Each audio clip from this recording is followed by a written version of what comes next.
Hey guys, what's up? Welcome back for another video. So let's rethink the idea of what a full finish should be. I think a lot of people, new clients for the first time, I always see them wrapped up with their arm, with their lead arm, really orbited behind their lead rib cage. The arms are very folded. I see them very twisted, trying to get that traditional reverse C look, but they do it all through the wrong way, and especially when it comes to hitting shorter clubs, there's really no reason to get there. The finish is just the end of the movement. So depending on how much excess speed we have left over after impact and how much time it takes to slow down after impact, the end of the finish and where we stop is going to change. It's going to fluctuate based on how much leftover speed is left, which is dictated by what club we're hitting. Swinging the driver at 100 miles an hour versus swinging the 9-iron at 80 miles an hour, there's going to be a lot more leftover speed with the driver. So when you approach a 9-iron, let's say, you're hitting a full 9-iron, it's fine to see you finish like this, okay? It's not totally wrapped up. It's not totally overly turned because there's not that much residual speed left.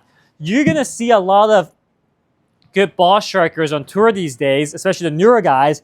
When they hit short and even mid irons, they finish a lot of the times where they swing, they still hit full out, but they just kind of finish partial. It looks partial, but in reality, it's a full finish. It just looks partial when it compared to a full driver finish. Now, if we're swinging driver, let's say, and we're swinging much faster driver, 3-wood hybrids, much more residual speed, then we may get to a point where it gets a little bit more fuller. You see that? It gets a little bit more rotated because the leftover speed, I need more time to bring my body to a stop. My arms wrap up a bit more because there's more residual speed from my arms to release and my wrist to release. So this may be a driver finish, long fairwood hybrids, but if we're hitting wedges, short irons, mid irons, it's very normal for us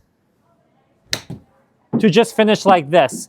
Very, very normal. So if you're hitting a 9-iron, 8-iron, 7-iron wedge, no need to force the finish to get all the way here, because chances are, in my experience working with players online or in person, the idea of trying to get to this full finish makes their arms outrace the body turn. And when that happens, you see my lead elbow orbit behind the lead rib cage. A lot of that promotes the arms to outrace the body turn. When the arms outrace the body turn, bad things tend to happen. The face closes too much. You're going to chunk it. You may thin it.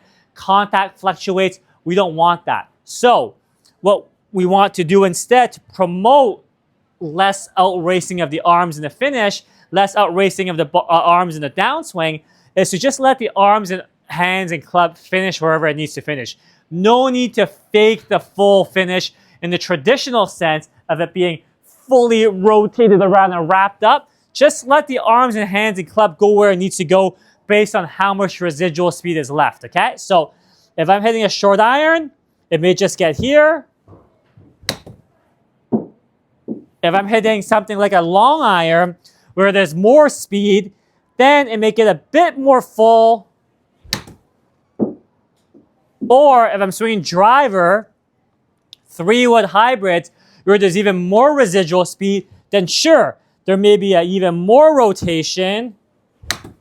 But at the end of the day, the amount of residual speed we have will dictate where the full finish goes, okay? So don't feel like you have to finish the same for all clubs. Just let how much residual speed you have left dictate where you go. At the end of the day, if you release all your energy into the ball, which is what we want, whatever happens, what happens after that. So let's try that. Any questions, leave in the comments below, and we'll catch you guys next time. Thanks, guys.